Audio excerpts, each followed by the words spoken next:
Selamat datang di channel Cerita Cinta, channelnya Cerita Cinta Romantis. Sebelum lanjut, mohon dukungannya dengan like dan subscribe dulu. Ternyata aku anak orang kaya. Bagian 15. Belum tentu aku yang akan masuk penjara.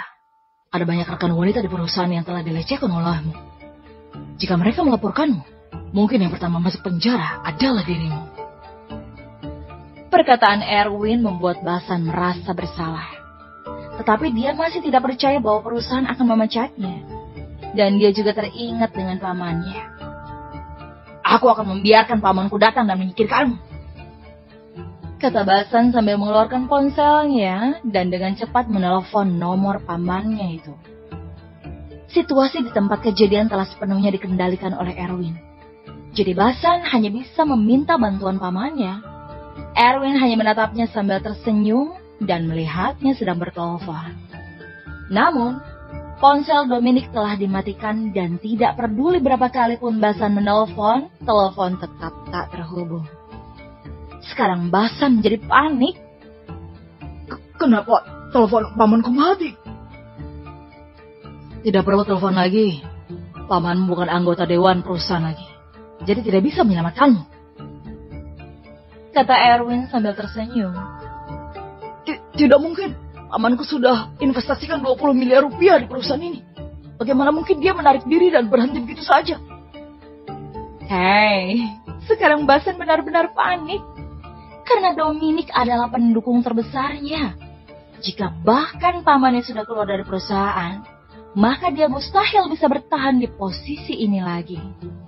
Para karyawan tidak bisa menahan kegembiraan ketika mendengar bahwa Dominic telah mengundurkan diri dari dewan direksi. Dan banyak orang yang ditindas oleh Basan. Mereka pun senang dari lubuk hati mereka. Jika masih tidak percaya padaku, pastikan saja ke kantor personalia. Aku di sini untuk mengambil alih posisimu. Aku akan menjadi manajer departemen produksi mulai hari ini. Dan kantor ini adalah milikku. Jadi, silakan pergi. Erwin mengeluarkan sebuah surat lagi dan melemparkannya tepat ke wajah Basan. Beraninya kau menggantikanku? Basan melirik selembar kertas dengan tak percaya. Tetapi itu benar-benar tertulis bahwa Erwin akan mengambil alih sebagai manajer departemen produksi. Dan tanda tangan yang tertera di surat tersebut juga membuat Basan terpana di tempat. Para karyawan lain terkejut melihat Erwin yang ditendang keluar dari perusahaan mampu melakukan pembalikan situasi. Tidak hanya Dominic yang diusir dari dewan direksi, tetapi juga menggantikan posisi Basan di perusahaan itu, yang sepenuhnya membuat mereka terdiam. Satpam, Basan bukan lagi karyawan perusahaan kita, jadi tolong usir dia. Erwin menoleh dan memerintah pemimpin Satpam itu. Baik, Manajer Smith. Pemimpin Satpam segera melaksanakan perintah Erwin, kemudian memimpin seseorang untuk menyeret Basan keluar. Hei, apa yang kalian lakukan? Aku adalah manajer departemen produksi, dan pamanku adalah dewan direksi. Aku akan membiarkan pamanku memecat siapapun yang berani menyentuhku. Basan berjuang mati-matian untuk melepaskan diri dari tangkapan Satpam. Tapi itu jelas saja sia-sia. Semakin keras dia berjuang, semakin menyedihkan pula penampilannya. Pada saat ini, para pengikut Basan yang melihat Basan diseret oleh Satpam merasa gelisah. Karena merasa mereka akan diusir juga. Erwin, aku tidak akan membiarkanmu begitu saja. Walaupun aku dikeluarkan, kita lihat saja nanti. Basan meraung setelah mengetahui bahwa perjuangannya tak berguna. Dan mengucapkan beberapa kata kejam yang tidak berguna juga. Bagus. Basan secara lisan menghina atasan, jadi potong gajinya sebagai biaya kompensasi. Dan tidak diizinkan masuk ke perusahaan lagi ke depannya. Erwin berkata dengan datar. Apa ingin membuat Basan merasakan apa yang telah dia alami sebelumnya? Setelah mendengar itu, ekspresi dan kata-kata Basan menjadi semakin ganas. Basan ingin menghina Erwin lagi, tetapi langsung dipukul pingsan oleh pemimpin Satpam. Erwin tersenyum karena sangat puas dengan cara pemimpin Satpam menangani masalah. Sedangkan para pengikut Basan gemetaran saat ini. Elian, Elisa, Abraham, Kalian bertiga juga dipecat dari perusahaan. Ambil gaji kalian di kantor keuangan. Setelah Erwin mengusir Basan, dia menyebutkan 3 nama lagi, dan mereka semua adalah pengikut Basan. Mereka pasti akan menjadi hama perusahaan jika dipertahankan, bukan? Dan tiba-tiba saja, wajah dari ketiga orang itu berubah total. Kabar tentang kembalinya Erwin ke departemen produksi perusahaan dan Basan yang dipecat dengan cepat menyebar di perusahaan. Rata-rata para rekan sangat senang akan hal ini, terutama rekan-rekan wanita yang telah dilecehkan oleh Basan. Saat ini mereka memandang Erwin seperti seorang penyelamat. Setelah menyingkirkan hama, Erwin menyuruh seseorang untuk membawa beberapa program dan laporan peringkat yang baru saja diproduksi. Tetapi data dalam laporan sangat suram. Ada apa ini? Bahkan Wilderness Life yang kubuat jatuh ke peringkat bawah. Erwin sangat marah, karena hanya dalam waktu setengah bulan, Wilderness Life turun dari peringkat 3 teratas menjadi 10 besar. Kemudian Erwin menelpon Bella yang merupakan seorang rekan wanita yang dia kenal sebelumnya, dan bertanya padanya. Barulah Erwin tahu bahwa setelah kepergiannya, Elliot yang mengambil alih program ini. Dan untuk menyenangkan Basan, Elliot sengaja memperkenalkan selebriti terkenal yang ada di Wilderness Life untuk Basan. Namun Basan mengancam selebriti wanita tersebut untuk melakukan hubungan itu. Tentu saja, selebriti wanita tersebut tidak setuju dan mengumumkan untuk tidak melanjutkan peran mereka lagi, yang menyebabkan peringkat Wilderness Life turun menjadi 10 besar. Manajer Smith, apa yang harus kita lakukan? Posisi pemimpin dari grup A, B, dan C semuanya kosong, dan terdapat banyak program yang perlu diatasi. Bella berkata cemas. Waktu siaran sudah semakin dekat. Jika konten belum selesai, mereka semua harus bertanggung jawab. 3 pengikut Basan yang dipecat oleh Erwin sebelumnya adalah pemimpin dari ketiga grup ini. Untuk saat ini, aku akan mengambil alih grup A terlebih dulu, dan kamu akan menjadi pemimpin grup B. Kata Erwin sambil memandang Bella. Penampilan Bella bisa dikatakan cukup cantik, mengenakan seragam kantoran berwarna hitam yang membuat lekukan tubuhnya terlihat. Ditambah dengan stoking berwarna hitam yang senada, tentu saja menggoda. Bella juga memiliki kemampuan, hanya saja karena menolak untuk diperintah oleh Basan sehingga dia selalu dibully di departemen. Erwin? Maksud saya, manajer Erwin, benar-benar Anda ingin menjadikan saya sebagai pemimpin grup B? Saya khawatir saya tidak bisa melakukannya dengan baik. Wajah Bella sebenarnya sedikit bersemangat, namun ia hanya tak percaya diri saja. Ya, kamu harus percaya pada dirimu. Dan juga panggilkan Jordan untukku. Erwin mengatur semua dengan seksama. Sedangkan untuk posisi pemimpin dari grup C, Erwin memilih Jordan. Orang ini bisa dianggap sebagai rekan lama departemen produksi, dan juga memiliki kemampuan. Ketika mendengar bahwa Erwin ingin mempromosikannya menjadi pemimpin grup C, dia sangat senang untuk waktu yang lama dan terus berterima kasih pada Erwin. Setelah melewati hari yang sibuk, Erwin pulang lambat. Meskipun memiliki kekayaan yang sangat besar, namun Erwin juga ingin membangun bisnis sendiri, seperti kakek dan ayahnya. Jadi Erwin ingin membangun semuanya secara perlahan. Memulai dengan menjadi manajer, kemudian mengambil selangkah demi selangkah. Karena jika tidak memiliki pengalaman dan mengambil alih posisi penting secara gegabah, maka kesalahan fatal rentan terjadi.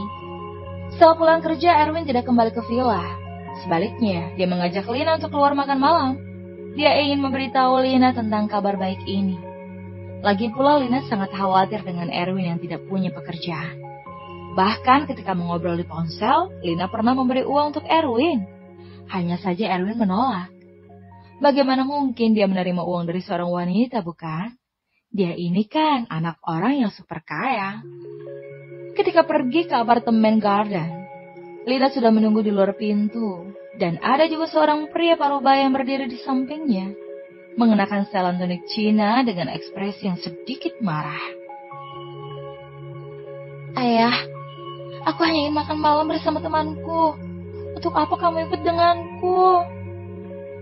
Lina tidak tahu apa yang terjadi hari ini. Ayahnya bahkan tidak mengunjunginya ketika pulang dari luar negeri. Tidak tahu kenapa pulang ke rumah hari ini dan bertanya apakah dirinya sudah punya pacar. Jika aku tidak ikut keluar, kamu pasti sudah ditipu oleh pecundang miskin itu. Lukas sangat marah. Dia sibuk bekerja jadi tidak punya waktu untuk memperhatikan putrinya. Tetapi pada siang tadi seseorang membawa surat padanya. Dan surat tersebut tertulis satu hal, yaitu putrinya punya seorang pacar miskin yang bahkan tidak punya pekerjaan. Bagaimana mungkin Lukas setuju dengan orang seperti itu sebagai pacar putrinya? Diam-diam dia telah memutuskan bahwa pria yang dinafkahi oleh wanita seperti itu sama sekali tidak diperbolehkan menjadi pacar putrinya. Bahkan sekedar untuk menjadi teman, tetap tidak boleh. Setelah Erwin memarkirkan mobil, dia dengan cepat datang ke pintu apartemen Garden. Wajah cantik Lina sangat senang ketika melihat Erwin datang dan ingin menyapa Erwin. Namun dia dihentikan oleh sang ayah. Masuk ke dalam rumah. Di sini tidak ada urusanmu lagi. Aku ingin bicara dengannya. Setelah memastikan bahwa orang yang datang adalah Erwin yang disebutkan dalam surat itu, Lukas meraih tangan Lina dan menariknya ke belakang sambil berkata dengan tegas. Ayah, aku hanya makan malam dengannya. Erwin itu orang yang sangat baik dan tidak akan melakukan apapun padaku. Lina sangat marah karena sikap ayahnya tidak seperti biasa. Dan tidak tahu dari mana ayahnya mendapatkan informasi kalau Erwin itu adalah pria yang menipu uang para gadis dengan rayunya, sekaligus merupakan seorang pria yang dinafkahi wanita. Sepertinya kamu terlalu dibebaskan dan perlu dididik oleh ibumu. Lukas bahkan lebih marah ketika melihat putrinya begitu tak patuh. Pada saat ini Erwin sudah tiba di depan mereka dan sebelum sempat menyapa, Lukas sudah membuka mulutnya dan berkata dengan nada tidak senang. Erwin kan? Aku ayah Lina dan aku ingin mengobrol denganmu. Baik, Paman. Erwin mengangguk, tetapi dia tidak tahu apa yang akan Lukas bicarakan padanya. Namun melihat ekspresi Lukas, Erwin setidaknya tahu bahwa ini bukan hal baik. Lukas membawa Erwin ke kafe terdekat. Lina ingin ikut, namun ayahnya menghentikannya. Erwin sepertinya tahu sesuatu, jadi dia menyuruh Lina untuk kembali ke rumah dan menunggu kabar. Di dalam kafe setelah Lukas dan Erwin duduk berhadapan, Lukas langsung mengeluarkan sebuah cek senilai 200 juta rupiah untuk Erwin. Ini 200 juta. Tolong tinggalkan putriku dan jangan ganggu dia lagi. Erwin sedikit terkejut. Apa-apaan ini? Ya, Erwin terus memikirkan kemungkinan yang tak terhitung jumlahnya di dalam benaknya untuk sementara waktu. Tidak cukup? Lukas mengira Erwin tidak mau terima karena terlalu sedikit. Jadi dia memandangnya dengan jijik dan mengeluarkan sebuah cek senilai 2 miliar rupiah dari sakunya. Kutambah 2 miliar lagi untuk. Bukankah tujuan kamu mendekati putriku itu karena uang? Maka akan kuberikan kamu uang. Selama kamu meninggalkan putriku, 2 miliar 200 juta rupiah ini akan menjadi milikmu. Erwin akhirnya mengerti. Ternyata ayah Lina menganggapnya sebagai pria yang dinafkahi wanita. Jadi setelah tersenyum tak berdaya, Erwin langsung mengeluarkan sebuah buku cek dari sakunya dan menulis 20 miliar rupiah di atasnya. Kemudian merobek cek tersebut dan menyerahkannya pada Lukas. Paman, ini 20 miliar. Anggap saja sebagai hadiah pertemuan untukmu. Lukas tercengang. Dia tidak menyangka bahwa bocah miskin yang ada di depannya ini tidak memohon ataupun pergi dengan cek itu. Sebaliknya, justru mengeluarkan sebuah cek senilai 20 miliar rupiah. Dan ini membuat Lukas semakin marah. Jangan membuat lelucon konyol seperti itu denganku.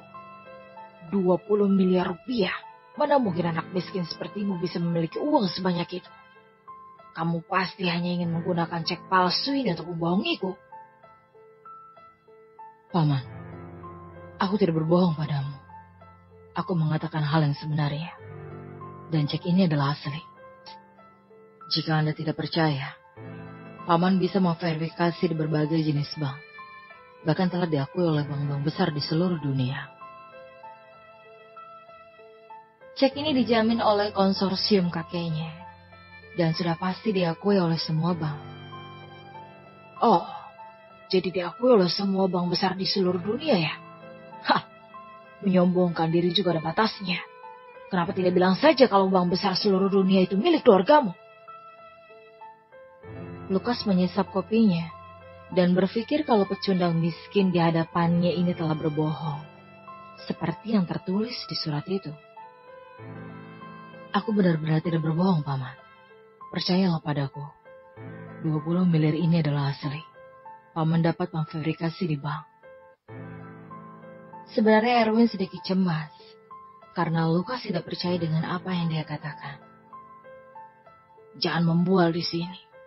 Aku tidak ingin dengar omong kosongmu lagi. Aku tidak peduli kamu ambil uang itu atau tidak. Pokoknya jangan dekati putriku lagi. Bersambung